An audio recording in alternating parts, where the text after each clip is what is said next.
ഇനി ഏടെ നോക്കിട്ടാണ് പോയേ? ഞാൻ എന്താക്കാനാ? ഇനി ഓളെ പിടിച്ച് തച്ചിട്ടെന്താ? ഓളോട് എവിടെയാ വീണോ എന്ന് ചെന്ന് നോക്ക്. അമ്മ ഓളം തന്നെയല്ലേ പോയെ? അവസാനം എങ്ങനെ എവിടെയാ പോയെ? അവസാനം ഞാൻ ആഞ്ചേരിയിൽ നിന്ന് സാധനവും വാങ്ങി ഓട്ടോറിക്ഷയിലേക്ക് പോന്നതല്ലേ. ഇനിയിപ്പോ ഓട്ടോലങ്ങാൻ വീണോയോ അമ്മ? ഓട്ടോറിക്ഷയിൽ വീണ പോയാൽ കിട്ടിയെന്നെ 1.5 പവനാ. എത്ര ലക്ഷം ഉറുപ്പ്യ? ഇപ്പൊ ഒരു പവന് 1 ലക്ഷം ഉറുപ്പ്യ കിട്ടിയോ? കൊണ്ടുത്തരും വിചാരിക്കുന്നുണ്ടാ? അമ്മേനോട് ഞാൻ അന്നേരം പറഞ്ഞതാ ഞാൻ വരുന്നില്ല എന്ന്. അങ്ങനെയാണ് ഇവിടെ അങ്ങാനേനും വീണു പോയി നമുക്ക്. ഇനി ശ്രദ്ധിക്കണ്ടേ ഇന്റെ കാലം മേലുള്ള ഇതല്ലേ നിങ്ങളെ പാദസര? ആ നോക്കട്ടെ. ആ ഇത് തന്നെയാ.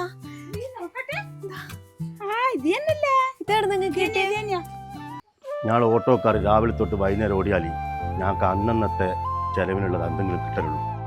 ലക്ഷങ്ങളൊന്നും ഞാൻ സമ്പാദിക്കാറില്ല. എന്നിച്ചിട്ട് അന്യന്റെ മുതലിട്ട് ഞാൻ ആഗ്രഹിക്കാറില്ല. അതാണ് ഞാൻ ഓട്ടോക്കാർ. വാമോനെ ചായ കുടിച്ചിട്ട് പോവാല. വേണ്ട ചേച്ചി, എനിക്കൊരു ഓട്ടം പോയിട്ടുണ്ട്. എന്നാ പിന്നെ ഞാൻ വരട്ടെ. എല്ലാ നാട്ടിലും പോലീസുകാരുണ്ടാവില്ല, എല്ലാ നാട്ടിലും ഡോക്ടർ ഉണ്ടാവില്ല, പക്ഷെ എല്ലാ നാട്ടിലും ഒരു ഓട്ടോക്കാരുണ്ടാവില്ലേ?